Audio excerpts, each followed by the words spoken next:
प्यारे बच्चों, सुप्रभात। आज हम तुलसीदास जी को पढ़ेंगे और गोस्वामी तुलसीदास जी के बारे में आप सभी जानते हैं कि ये भक्ति काल के सर्वोपरि कवियों में से एक हैं। भक्ति काल के बारे में थोड़ा सा समझ लीजिए कि भक्ति काल, जब हिंदी साहित्य का इतिहास मैंने आप सभी को पढ़ाया था तो उसमें 4 कालों के बारे में चर्चा की गई थी कि आदिकाल, भक्ति काल, रीति काल और आधुनिक काल। तो भक्ति काल में 2 उपकाल हैं, निर्गुण शाखा और सगुण शाखा। निर्गुण शाखा के 2 उपभेद और हैं, प्रेमाश्रय और ज्ञानाश्रय। और सगुण भक्ति शाखा के 2 उपभेद हैं, राम भक्ति और कृष्ण भक्ति, या कृष्ण भक्ति और राम भक्ति। तो तुलसीदास जो है राम भक्ति शाखा के कवि माने गए हैं। आज हम इनका एक पाठ पढ़ेंगे, कवितावली उत्तरकांड से। कवितावली के बारे में आज हम यहाँ पढ़ेंगे कि किसबी किसान कुल बनिक भिखारी भाट, चाकर चपल नट चोर चार चेटकी, पेट को पढ़त गुन गढ़त चढ़त गिरी, अटत गहन गन अहन अखेटकी, ऊंचे नीचे करम धर्म अधर्म करी, पेट ही को पचत बेचत बेटा बेटकी, तुलसी बुझाई एक राम घनश्याम ही तय, आगे बढ़वागिते बड़ी है जो आगे पेट की। अब इसमें तुलसीदास जी जो उस समय, अगर भक्ति काल को हम देखें तो मध्यकाल था, मध्यकाल में मुगलों का शासन यहाँ था। तो मुगल शासन काल में वहाँ की सामाजिक व्यवस्था क्या थी उसके बारे में यहाँ चर्चा की गई है। यहाँ तुलसीदास उस समय की सामाजिक स्थिति के बारे में यहाँ वर्णन कर रहे हैं कि किसबी का मतलब जो धंधा करने वाले हैं, रोजगार करने वाले हैं, यानी जो श्रमिक लोग हैं, श्रमजीवी हैं, जो श्रम करके अपना जीवन यापन करते हैं।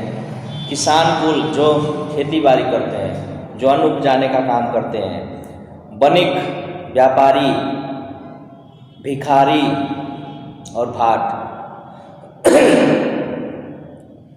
मतलब भिखारी, भाट, तो भाट जो बंदी होते हैं, सरकार के जो बंदी होते हैं उनको कहा जाता है। चाकर, नौकर, चपल नट, चंचल नट, चोर चार चेटकी, और जो चोर है और जो जादूगर लोग हैं। पेट को पढ़त गुन गढ़त चढ़त गिरी। तो ये सभी लोग, भाई सबको पेट की क्षुधा को शांत करना है। पेट की क्षुधा शांत करने के लिए ये पेट को ही पढ़त, मतलब पेट के लिए ही जो कुछ भी काम कर रहे हैं,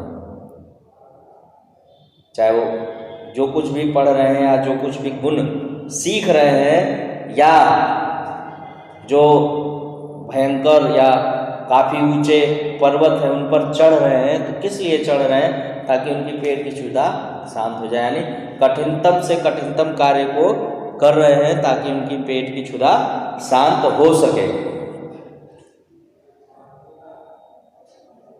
अटत गहन गन अहन अखेटकी, और भयंकर वनों में, भाई आजकल पेड़ों की कमी होती जा रही है, लेकिन उस समय गहन वन थे, जंगल थे। तो उन जंगलों में शिकार करने के लिए जाते हैं। क्यों? ताकि अपने तथा अपने परिवार का पेट भर सके। तो इस भयंकर जो कार्य हैं उन कार्यों को भी वो सिद्ध करने में हिचकिचा नहीं रहे हैं, केवल पेट के लिए। ऊंचे नीचे कर्म धर्म अधर्म करी। ऊंचे नीचे काम, धर्म या अधर्म, चाहे जो भी हो, तुलसीदास यहाँ कह रहे हैं कि केवल पेट के लिए, मतलब ऐसी स्थिति आ गई है कि सभी लोग पेट के लिए ऊंचे और निम्न कार्यों को नहीं देख रहे हैं, और धर्म का भी कार्य कर रहे हैं, धर्म का भी कार्य कर रहे हैं। पेट ही को पचत बेचत बेटा बेटी, ऐसी स्थिति आ गई है कि पेट के लिए लोग अपने बेटा और बेटी को भी बेच दे रहे हैं। एक ऐसा समय यह चल रहा है मुगल काल में। तुलसी बुझाई एक राम घनश्याम हित, आगे बढ़वागते बड़ी है आगे पेट की।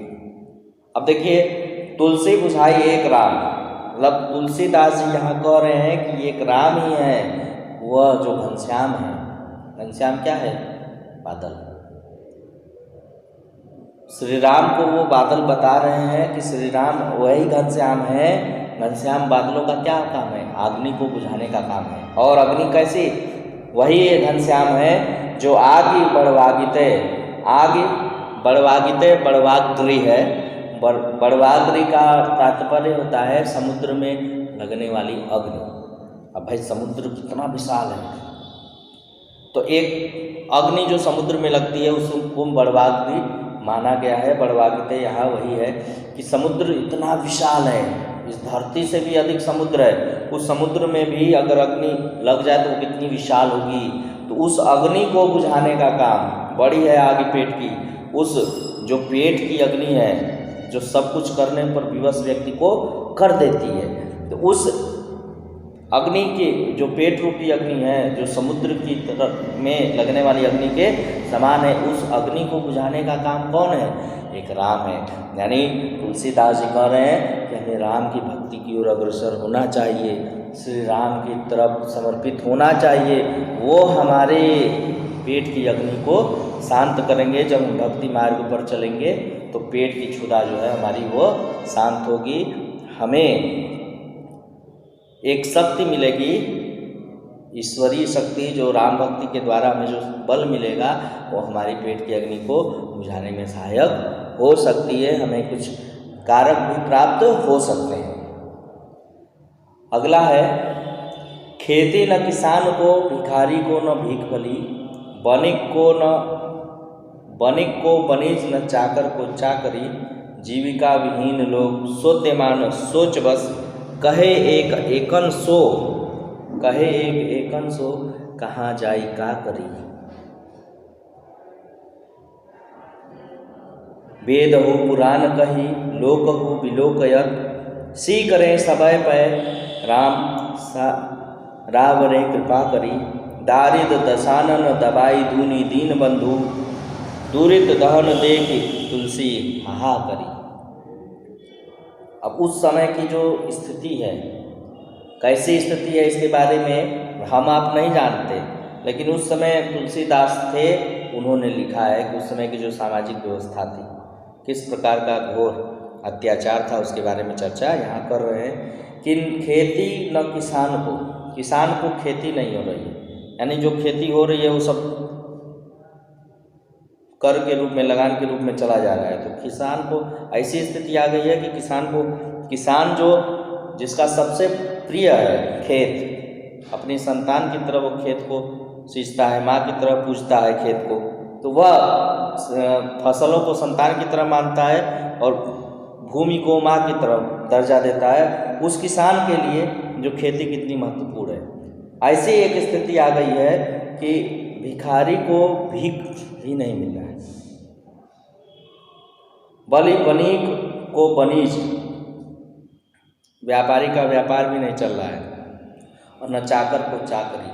और चाकर मतलब नौकर, चाकरी मतलब मजदूरी। जो चाकर है, नौकर है, उसको मजदूरी भी नहीं मिल पा रही है। एक ऐसी बेकारी की स्थिति समाज में फैली हुई है। जीविका विहीन लोग सोत्यमान सोच बस। अब जो भी जीविका विहीन है, मतलब खाने के लिए कुछ नहीं है, कमाने के लिए कुछ नहीं है, व्यापार के लिए कुछ नहीं है, तो जीविका विहीन सोध्यमान मतलब एकदम उद्यत होकर चुपचाप बैठकर एकदम सोच में पड़ गए हैं कि अब क्या करें, सोच रहे हैं। और कहे एक से कह रहे हैं कि बताइए, अब एक ऐसी स्थिति आ गई है कि हम कहाँ जाएं, क्या करें। किससे हमारी आजीविका चल सके, हमारा पेट भर सके, वैसा हम कौन सा काम करें। कहाँ जाई का करी, वेद हो पुराण बही लोग हो बिलोक गयत। यहाँ तुलसीदास कह रहे हैं कि वेदों में भी ऐसा कहा गया है और लोगों द्वारा यह देखा गया है। क्या देखा गया है कि श्री राम सबके दुख को हर लेते हैं। श्री राम की शरण में आओ, सबके दुखों को वो दूर करेंगे। सावरे समय पर राम रावरे कृपा करे। सबके ऊपर जो है वो राम है, सबके दाता जो है राम है, सब पर वो कृपा करेंगे। आप सभी राम की शरण में आ जाइए।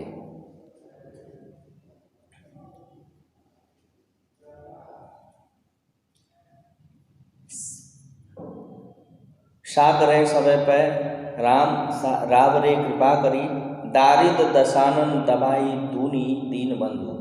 श्री राम क्या है, ऐसे दीन बंधु हैं जो दारिद्र दशानन यानी जो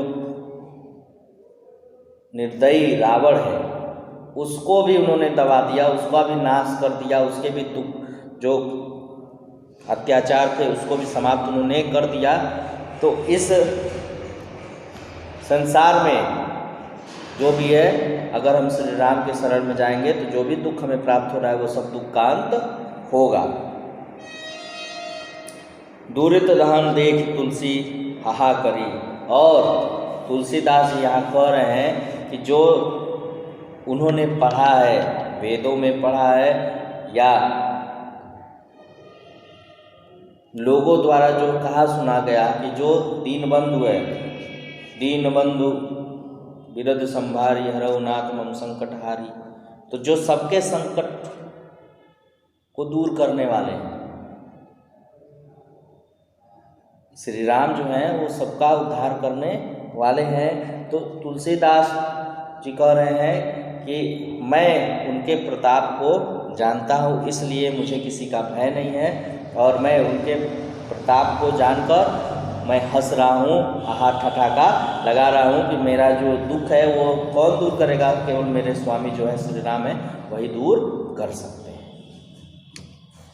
अब आगे का पद अगले वीडियो में आपको मिलेगा, तब तक के लिए धन्यवाद।